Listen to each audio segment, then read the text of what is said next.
Are live for the first time in about 3 weeks. I'm back from Europe.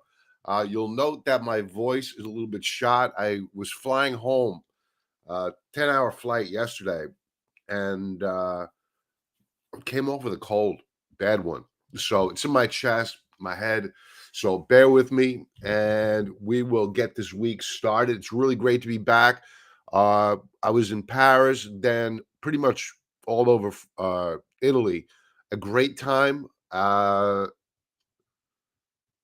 It just I could sum it up, the difference between the two worlds, and it is two different worlds. Americans live to work, and Europeans work to live. I mean, it's simple as that. So it was really a great eye-opening experience, and I hope to get back there again very, very soon. And to shout out to all of our friends over in Europe. And let's go to comments and say hello to people. And I see my man Franklin on. Welcome back. Great effort since you have jet lag. Oh, I'm whooped. I'm whooped. But thank you. Yep, we're back, and I wouldn't have missed it. Larry, someone said in America one must be something, but in Italy one can simply be. Very, very true. I got to tell you, this includes. I know you're referencing Italy, includes France too. One of my favorite experiences was just getting up really, really early. My kids were still asleep. I would just go down to the cafe and order a croissant. I didn't have a cup of American coffee for nearly 2.5 weeks. They don't, some people may not realize it. You go over to Europe, there is no American coffee. You have to order uh, Cafe American, which is basically a watered down espresso. And it's not good. I mean, I had Starbucks once over there in Venice, and it was junk. It was Pikes, like they sell here in the United States, the brand Pikes, and it was horrible. It was absolutely horrible. So I drank espresso 99% of the times, a few cappuccinos, but really a great, great time. Great. It was just stellar, really, really stellar. Uh, Pete, Mr. Pete, good evening. Hope you had a great workation. I did. Thank you. Thank you. It's great to be back. I missed you guys too. The internet was, I guess, it's because I was on a different service provider. I'm sure they have comparable internet there, but the internet for me was just horrible. Even in the metro areas, it was just not good. Talon, hey brother. Tim, well, thank you. Thank you. Great to be back. Sorry, folks, for the coughing. I apologize. Uh, Jeff, it's great to be back. Thank you, pal.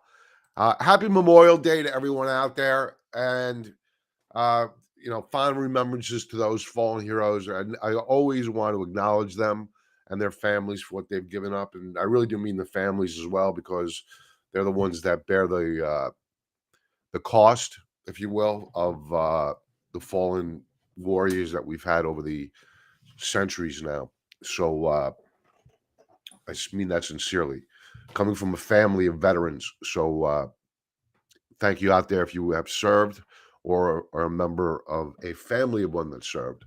And let's get to it. Let's talk about what we're going to talk about tonight. I did a lot of trying to get reconnected to the market, getting that pulse of the market, and you have a battle going on, and it comes down to two charts really, and the one chart is going to be the yield curve, and the other is going to be the 10-year yield.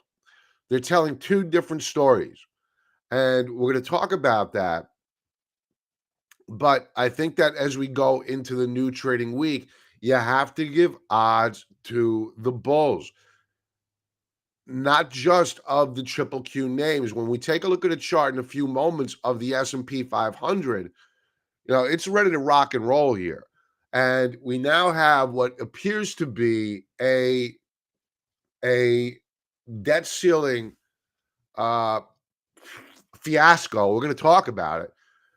It's going to be good for the markets, at least in the short term. I'm going to go over it. But if you're a fiscal conservative like me, We got nothing, nothing, zero. There was no negotiation. It's a dog and pony show. This, uh, sorry, uh, this this House Speaker has got to go. He's got to go. He's got to be voted out. They have provisions in there, vote of confidence resolutions to get him out, but he's got to go, McCarthy. But as it stands right now, we're going to go through it. It appears as though the markets are going to have plenty of rocket fuel to help propel them higher vis-a-vis deficit spending. It is not stopping anytime soon. The question is the dollar done going up? And is it time to buy gold, silver, and the mining stocks, which are the silver stocks and the mining stocks we sold off some positions a few weeks ago, and rightly so. Is it time to buy them back? We'll talk about that now. So, as you can see, with what appears to be a debt ceiling for the president, the E-minis are up a third of a percentage point, and no great shock. No great shock. They got what they wanted. Now, moving on to the NASDAQ. The NASDAQ, only a couple of minutes ago, and I was going to do this show earlier by an hour. And I said, no, I'm not going to do it because by 6 o'clock, people will be done with their barbecues, at least in the East. They'll start heading over to their monitors. And sure enough, 6 o'clock on the button. This was only up by about a quarter percentage point, maybe. Now we're up nearly a half percentage point. This is going up higher. The Russell 2000, which has been struggling relative to the rest, is now picking up steam. 15-minute chart, Russell 2000, breakout. So, I could be all doom and gloomish as much as I want to be. I have plenty of reasons to be doom and gloomish about the market, but you can't short it. You can't short it. It's going up. Now, the only thing that is going to stop the markets from going up is the 10-year yield. And where it's 3.8, the 10-year since I left, which I was in Europe for 17 days.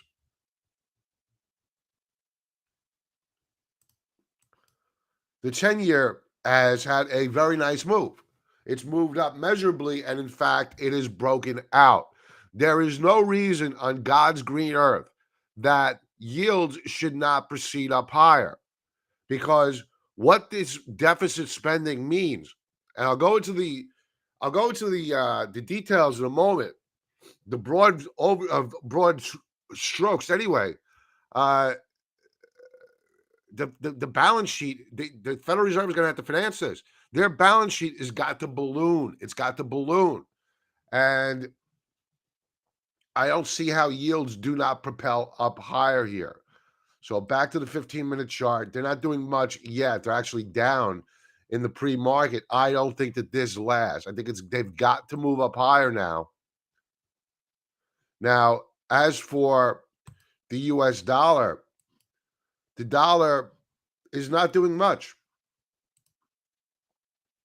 You would expect that the dollar would be down, but it's not. It's not down. It looks as though, if anything, it wants to move up higher here.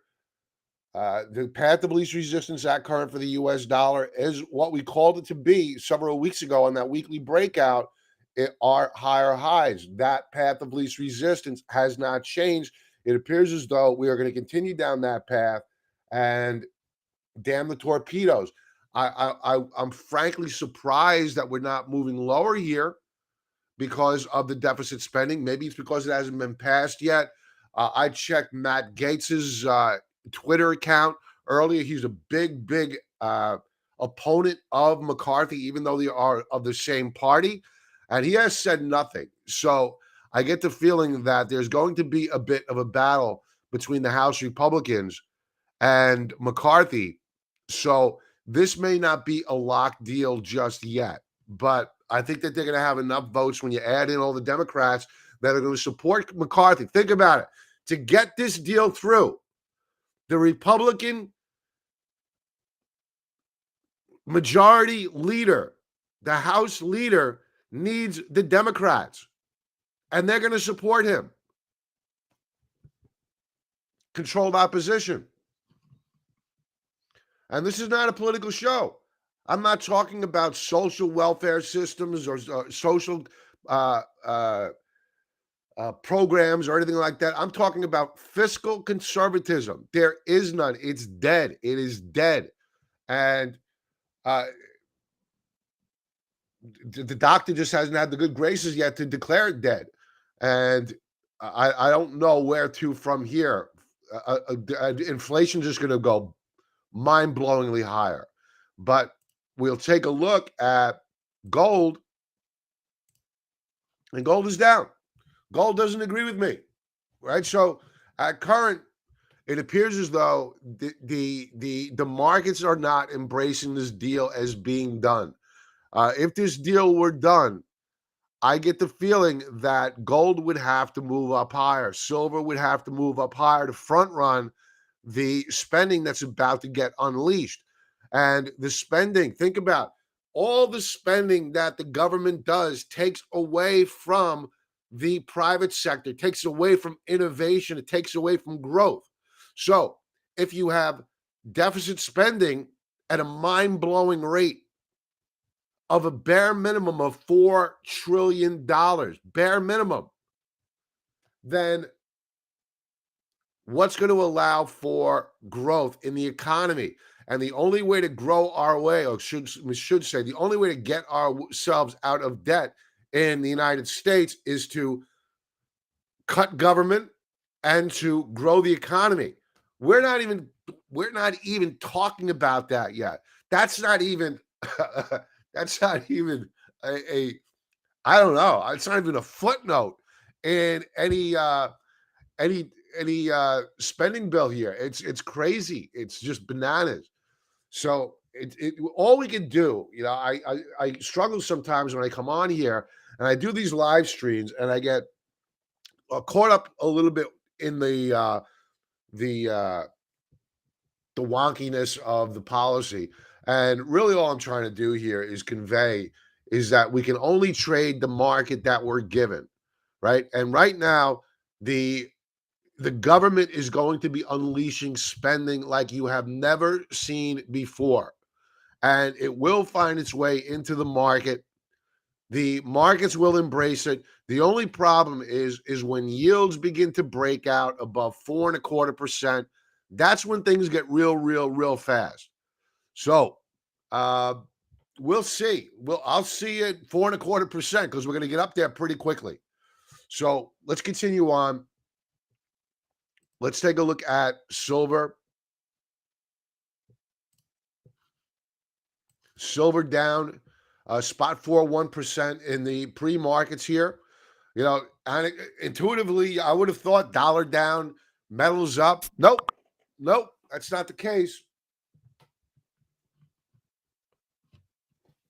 Excuse me, folks. I'm really sorry about my cough. Moving on, let's take a look at ag prices. I was looking at the ag prices, like on corn, on a very short-term time frame. Usually I go over them on a weekly time frame. And so I said, wow, look at corn ripping up here. And then I went to the weekly chart and I said, wow, big outside reversal move on corn. Corn with a breakout last week. Moving on to soybeans. Soybeans with an inside week last week. Have we stopped going down? We'll know this week. If we fail to put in a new lower low, we probably stop going down. We got to start taking a look at ag names again. Wheat. Wheat, not quite an inside bar, but we have a bullish reversal bar. Folks, if you're not familiar with the terminology I'm using, bullish reversal bar, bullish engulfing, outside reversal bar, call them cupcakes. It doesn't matter. I have a 5-part video tutorial below, link below, free. It'll help you understand my terminology. And it's, again, free 5-part video tutorial. Go check it out. Moving on. Cattle prices. Love my strip steak. They saw a recovery last week, in the past couple of weeks, no less. Darn. Before we move further, I got to address something. So you may be saying, Bob, your face seems a little bit rounder. Yes, it is not your screen. It is me. I put on 6 pounds while I was over in Europe, and I blame a third of it on the pasta and the pizza. A third of it on escargot, foie gras, and a lot of good food in France. I mean, both countries. And the other third, in both France and in Italy, Aperol spritzes and limoncello in Italy. So 6 pounds, that's how I'm breaking it down. Very crisp, clear, concise. And I was at the gym early this morning, and it was not easy. So I'll get that weight off quick enough. So it is not your monitor. It is me. And one thing I will tell you, you look at the euro relative to the dollar, and you would think that going over there, it's a lot more expensive to eat. It is not. It is less expensive to eat out in Europe. And I'm not talking about vacation spots or tourist spots.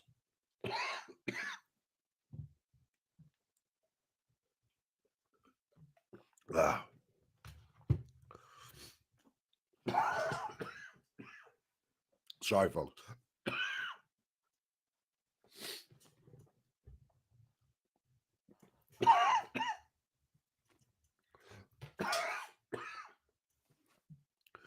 I was going to cancel tonight, but I didn't want to do it. So I apologize. Food's cheaper there. It's of higher quality. Even adjusted for the euro. The currency conversion. Far better quality food there. Sorry. Oh, okay.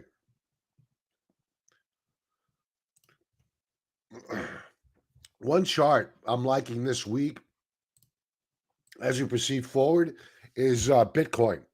Bitcoin up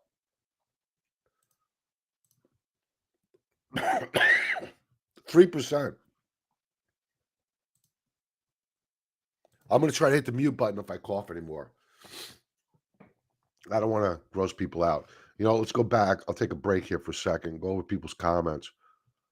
Say hello to people. TZ Burton, thank you. Yeah, I did have a great time, pal. Joel, yeah. Victory for Biden, no doubt about it. World is dollar will continue to rally on this debt ceiling deal. Apparently so. Counterintuitive, but yeah. McCarthy blew it. Yeah, he must be very, very confident that his speakership is not in peril. But I never supported the guy, and I kind of knew he was no good. I figured that he was savvy enough to be able to, despite all the inside fighting, that he was able to still get that gavel. So I said, you know what? I'll give him a shot. I'm not going to talk him up. I'll hope for the best, but expect the worst. I got the worst. So I think his days are numbered, unless, of course, he's really circled the wagons. But from what I understand, from when he became speaker, the deal is that only one member needs to stand up and challenge his leadership, and they can go to a floor vote to have him removed. Do they have the votes? I don't know. 6 Republicans said they will vote no. I don't think that's enough, though, TZ Barton. They're going to have so many Democrats to offset them that I don't think it's enough. I think he's got enough Democrat votes. The question is that if he goes with the Democrats and they do pass this through despite his caucus, does he hold on to that speakership? That's the big question. But by then it's too late. Jody, welcome. You got it, Franklin. As a matter of fact, let me write this down. We are going to slug this out. Cough, no cough.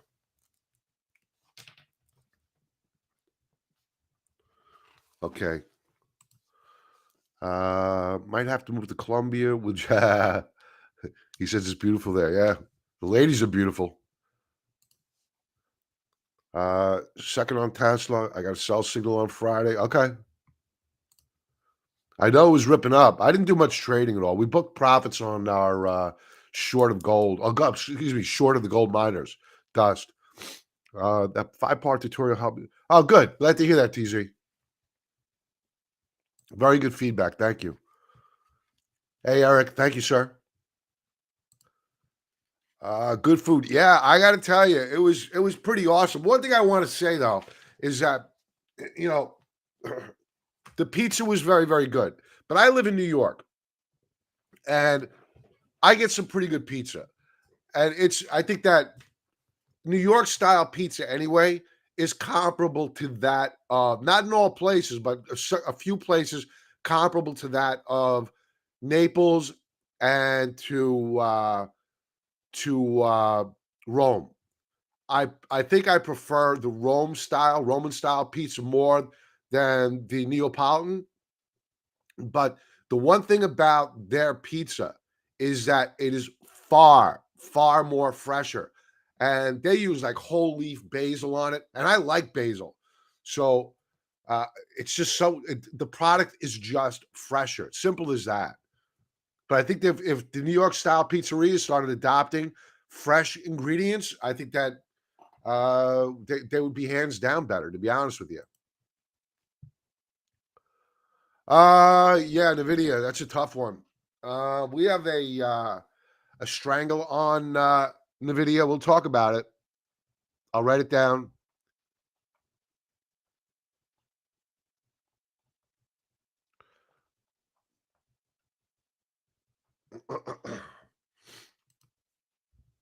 Are you supposed to walk? Well, I did a lot of walking over there. A tremendous amount of walking over there.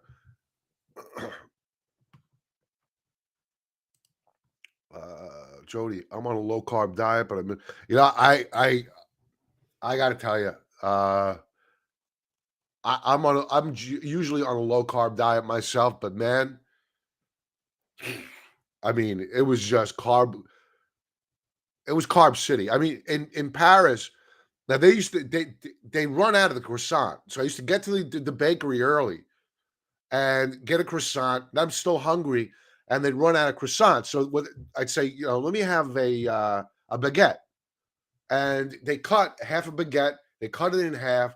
They toast it, and then they smear butter on it, and they give you a little bit of jam, preserves. Oh my god! Oh my god! It was great. So, and I'm just drinking espresso and just sitting watching people. I mean, it was just I could do that for a living. I'm telling you right now. I could be a cafe uh, critic, no doubt about it. No doubt about it. TF Hatter, thank you, sir. Welcome to you. I do yard work and play hockey. Smart. Burn off those carbs. Where do you see resistance on S&P? We could talk about that. I think that's a good topic to go. We're going to go over the S&P 500 anyway. So we'll talk about it.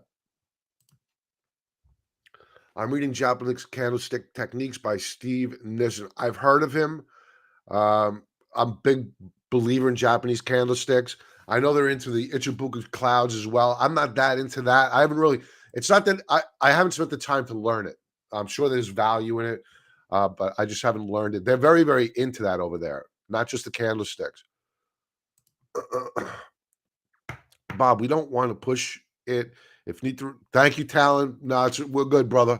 We're good. I've been out for 3 weeks. I want to get back in the saddle, but thank you, sir, for your kindness.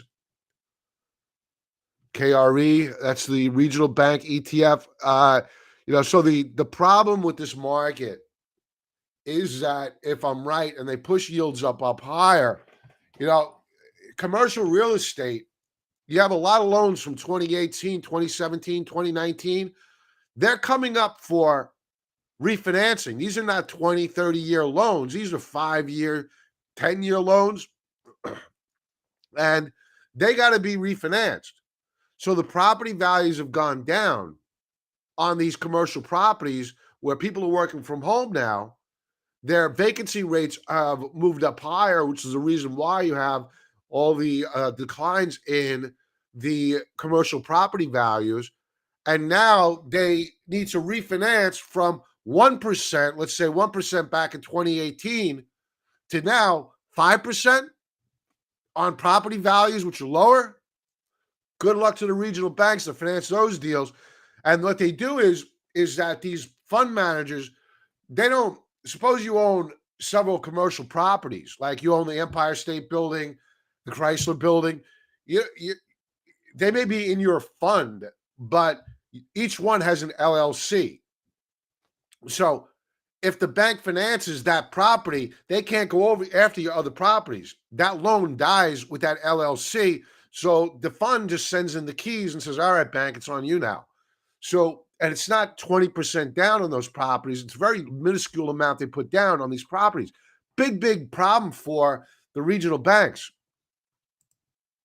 And yields are going up. I'm pretty cool watching your shows from your. Oh, good. I'm glad. It was fun. It was fun.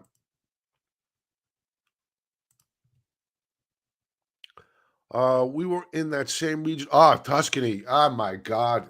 Uh, Tuscany. Tuscany is a big region, but if you go into the San Gimignano region of Tuscany, that place there is heaven on earth. If there is a heaven on earth, it's that area there. It is just so beautiful. And I did recordings from there. And wow, if Paul, if you've been in that area, you know exactly what I'm talking about. It's just incredible. Just incredible.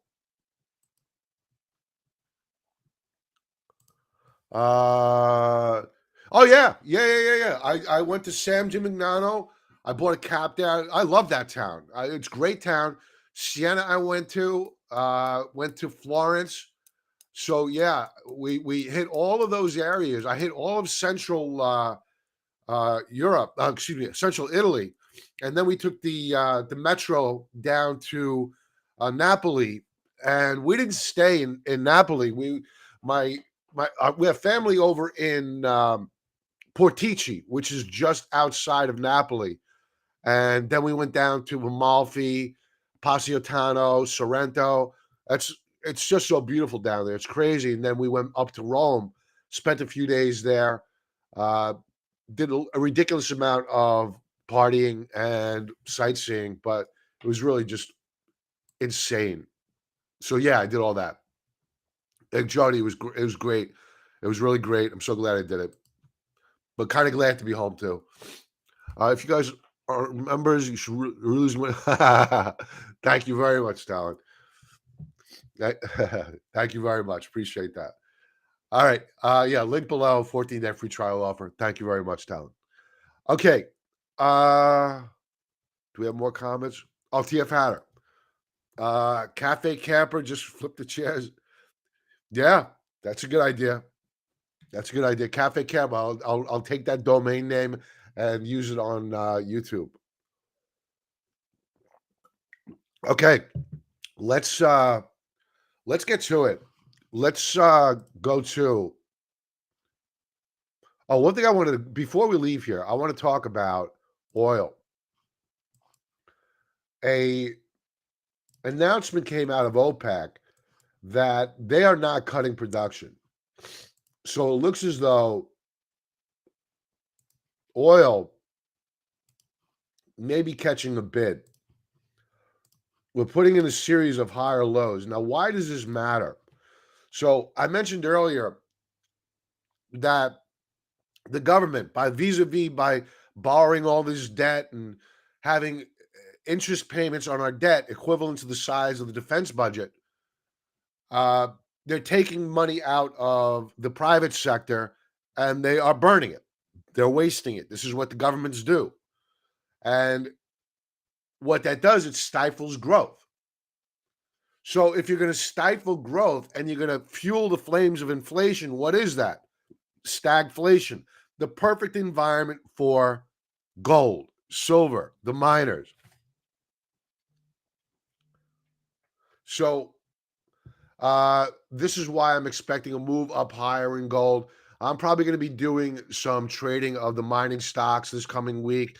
We did bail on some silver and gold stocks. I mentioned this earlier, well before I left for Europe. Now it's time to begin probably selling some puts in that arena and averaging back in at lower prices. So more to come here. But as we see more spending, more stealing out of the private sector, more inflation, which we've seen at the core. Remember, core CPI is X food and energy. So what have we seen of late? We've seen now food prices begin to move up higher.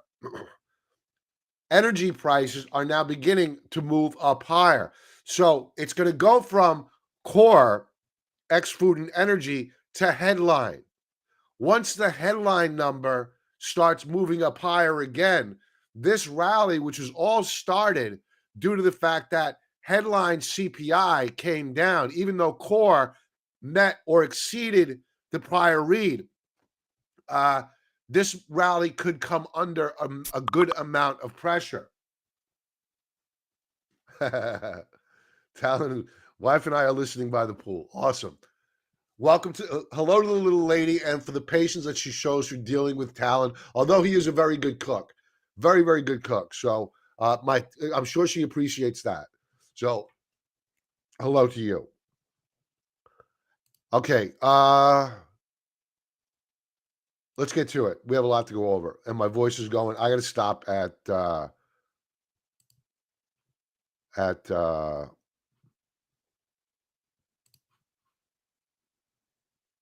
7. All right, my favorite short of the week going into the new trading week is Lululemon. They just don't get it. And I love this meme. I love this meme so much, and it's very, very accurate. Lululemon is in for a very, very rude surprise, and it began last week. Here's what started everything off. Seriously, get out. Two Georgia women say they were fired from their jobs at Lululemon after calling police to report this robbery, which one of them caught on camera. No, you can. Jennifer Ferguson and Rachel Rogers describing to NBC affiliate 11 Alive Atlanta the horrifying moments the merchandise at the Peachtree Corner store was stolen. To do it. The women say they were fired from their jobs after they decided to call the police about the shoplifting, something they say they were told is against company policy. Okay, we don't need to listen much more. So Lululemon drinking the Kool-Aid. Another example of corporate malpractice gone wild in the United States, and their share price is now taking a beating.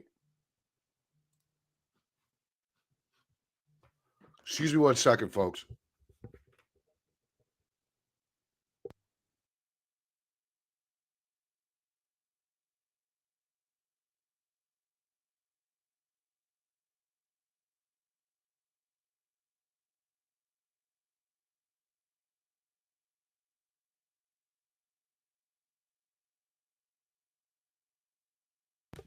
Sorry, folks. I had a rude awakening when I got home.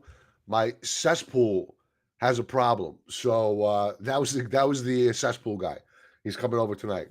All right. Anyway, so this is a monthly chart of Lululemon, and Lululemon is threatening a major break below historical support, and at current, as noted by this red circle, we are below it. We have 2 trading days left to go in this month.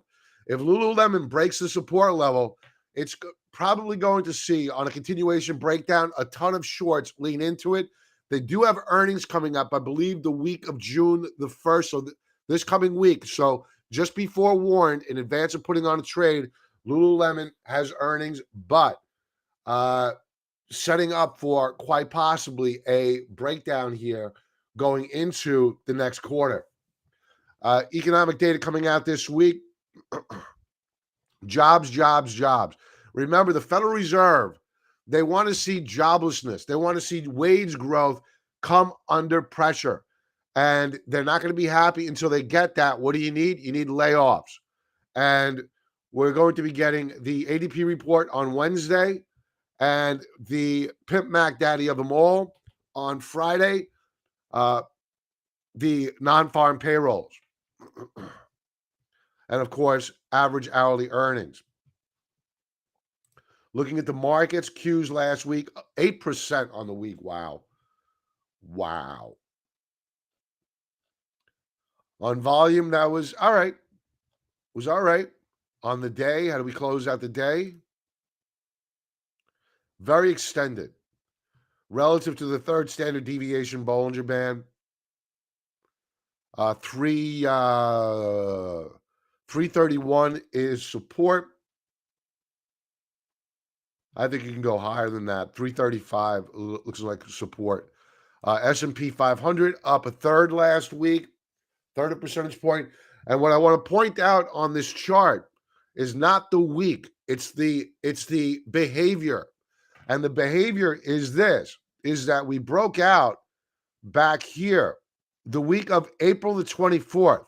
We've been consolidating ever since the week of the 15th. We broke out last week. No continuation higher high, but I think we're going to get that this coming week. So S&Ps appear to be ready to move up higher. Next stop on the S&P 500 for resistance, 426.37 on the spiders.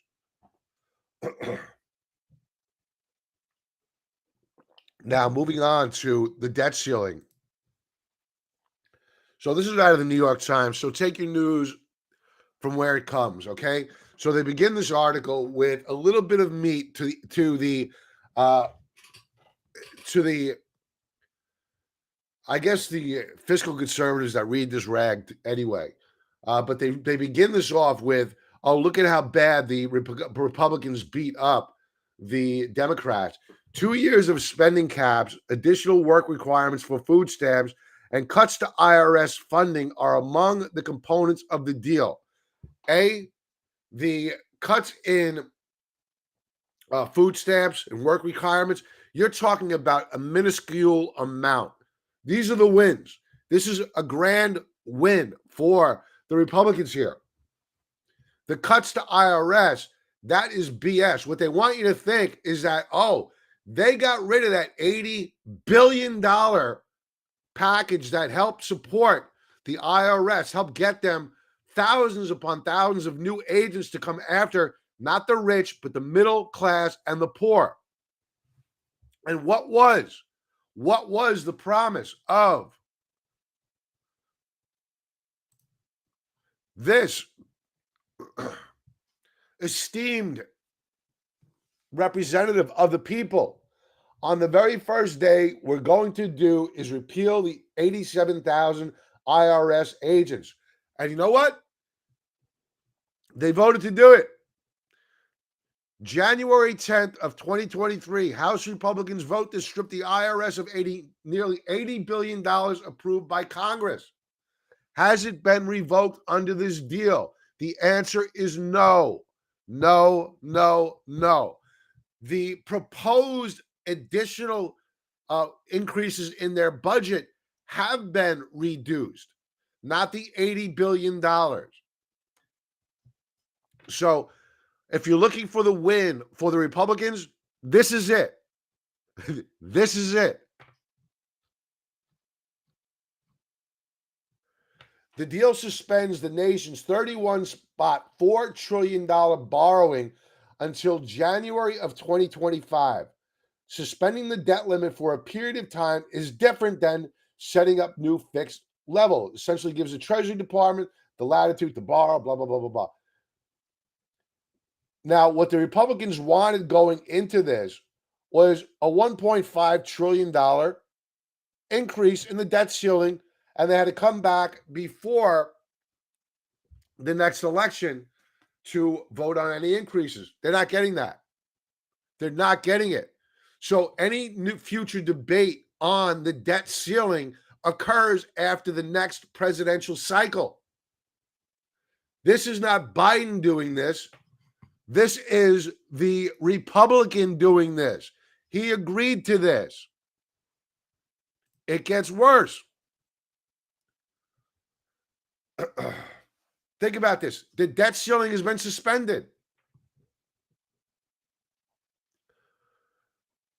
The bill cuts so-called defense discretionary, which includes domestic law enforcement. They're cutting law enforcement. So they're sitting in there at the table and saying, Jesus Christ, we got to cut somewhere. Where can we cut? Well, let's cut where we have the need. Let's cut law enforcement. We have the top most corrupt and dangerous cities under liberal management, and they're cutting law enforcement. Forest management. California is on perpetual fire, and they're cutting forest management. Scientific research. Sure, why not take away from our innovation? It would limit all discretionary spending to 1% growth in 2025, which is effectively a budget cut. That is what you call baseline budgeting, okay? So what that means is this. It's like if you did baseline budgeting at home, you would be bankrupt because you do not have a printing press. Baseline budgeting is this. Okay, I'm the CBO, Congressional Budget Office. I have to make assumptions that the federal budget grows by 3% a year. So if it grows by only 1%, that's actually a 2% cut, even though they're going to spend more next year than they did the last year. That's a cut.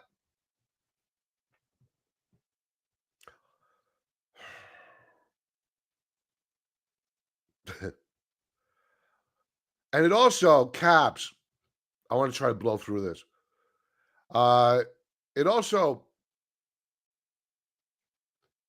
I'll share this if you'd like to read this. It also caps spending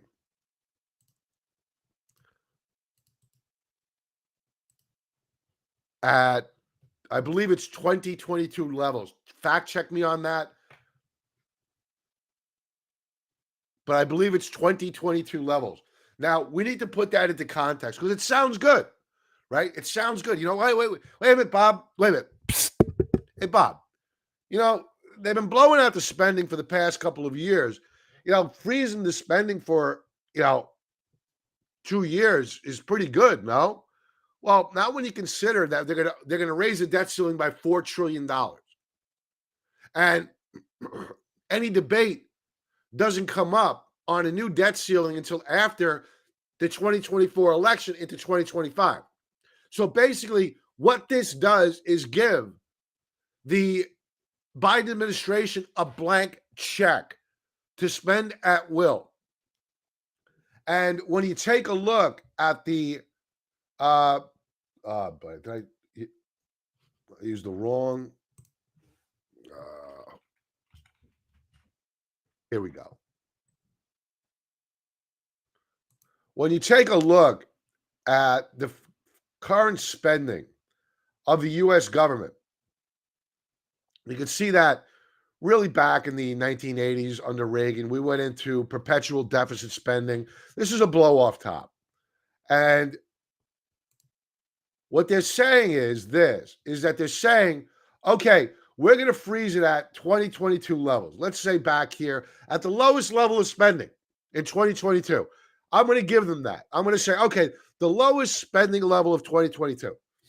But why did spending go up from just shy of $5 trillion to roughly, let's say, $6 trillion in 2022? It did it because of COVID. It was COVID emergency spending. So They ended the emergency for COVID on May the 11th. The federal government of the United States ended the emergency. Yet they want to freeze government spending at post-COVID emergency spending levels. This is criminal. It's criminal. So, Donnie checking in. No worries, Donnie. We'll catch you on the replay, pal. Drive safe. So, folks, it's going to be a very, very interesting week. Now let's talk about the two markets. All right, so we have two charts here. One is what we go over every Thursday night, and that is the Federal Reserve's balance sheet. And the Federal Reserve's balance sheet is going down. They are rolling off the debt. They're not that far from the lows of the pre-banking crisis event that took place back in March. So they're reducing that balance sheet, which is Fed tightening. The problem is this, is that you have a tale of two debates going on. So here is the 10-year yield. Now, the 10-year yield is saying, this is the market. The market's saying, hey, yields got to go up. They got to go up. They're really going to go up now because they're going to spend like animals. But the yield curve is saying there's something very, very wrong with the economy. Not only did the steepening yield curve pull back last week, allowing for the stock market to rally, it broke support. There's something very, very wrong out there. I believe it to be the banks, the regional banks, and commercial real estate. I don't necessarily know that to be a fact yet. It could be something else. But there's something very, very wrong with this economy because the bond market is saying we need more interest. Yet the yield curve is saying, hey, there's something wrong out here. And the expectations of the market for interest rate increases, they're only now expecting no movement on the June 14th meeting of 41.6. The expectation now is for a 58.4% increase by a quarter basis point move in June. So why are the banks in trouble? It's because the Federal Reserve continues to raise interest rates. They say they're data dependent, but they're really not. They're panicking. They're panicking because job losses have not shown themselves yet and wages are going up higher. They are panicking because they have not seen a significant amount of layoffs. What they're not waiting for is the impact of the rate hikes to come through to the rest of the market. So they're going to continue down this course. They're not going to pause, as Mohammed El-Arian has suggested that they do. Pause, take a forecast into the market, take a wait and see approach, a measured approach. They're not going to do it. They're going to raise rates. All you need to do to figure out what the Federal Reserve is going to do, look at the market. And the market's telling you right now they're going to raise by a quarter basis point move. It's not rocket science. Let's do some chart requests, folks, because I am about to fold, and I want to get to everybody if we can.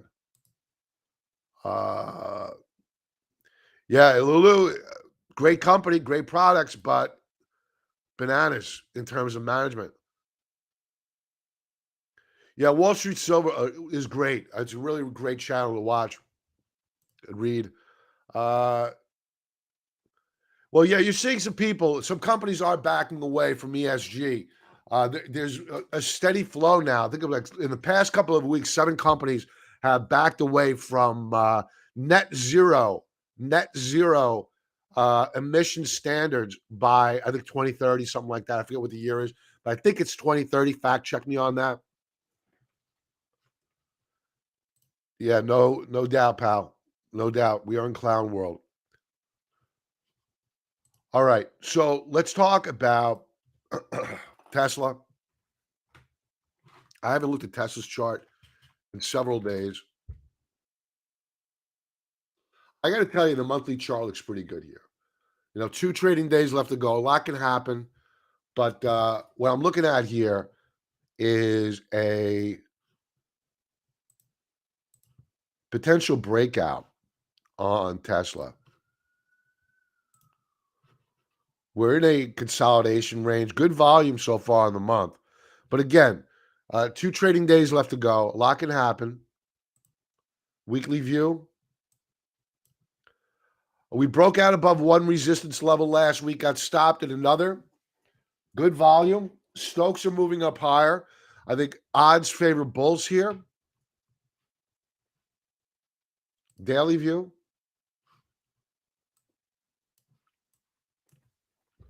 We're at resistance. So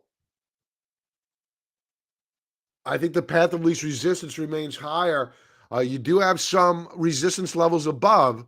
I would also keep in mind, and in the back of your head, that the Qs are trading up and above the 2 standard deviation Bollinger Band, flirting with a third. In and of itself, doesn't mean a huge amount, but it does mean that we're reaching those levels where, you know what, we need to pause, consolidate, maybe pull back a little bit. Maybe Tesla, that'll happen here. But as it stands right now, monthly, weekly, daily chart, it looks as though we're probably going to see higher highs in the coming days on Tesla 4-hour view here. A fade on Friday afternoon. Certainly not a break. You do have a volume shelf immediately above at 199.30. That $200 mark is going to be some resistance because it's psychological.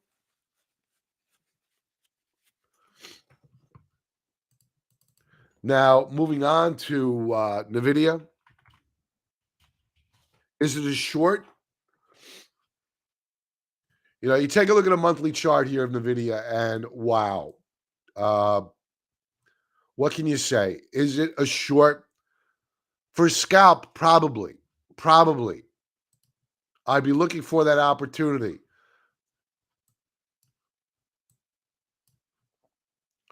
On a weekly view, we're leaning up into that 3rd standard deviation Bollinger Band, but we've been here before. Just to put things into context, we've been here before, and it moved up higher.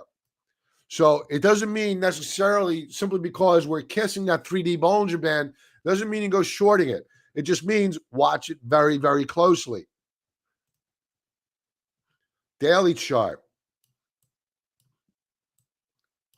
A down day on Thursday, reversal bar on Friday.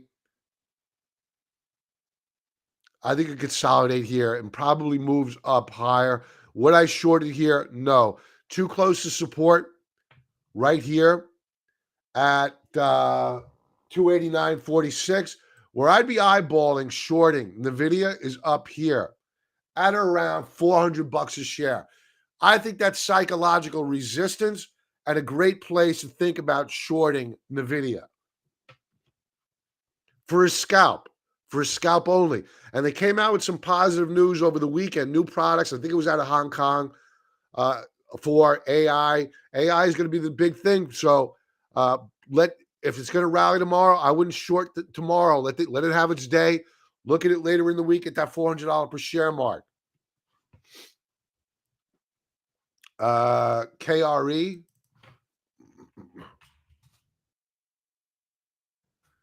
KRE.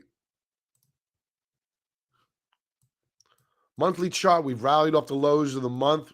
Pretty rough month. Still down.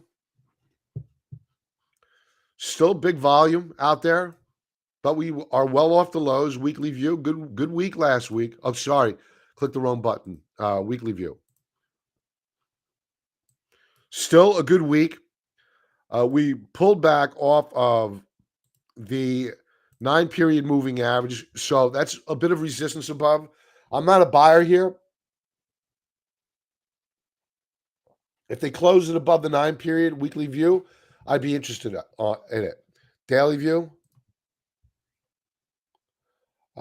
Give me a breakout above 41.82. I would put some risk on, but I'm worried about this commercial real estate market. The regional banks have big exposure to it. Be very, very careful. And for the lovely Jody, OCOA, you got it. You're very welcome, Franklin. Thank you, pal. I will. OCOA, OCEA, OCEA.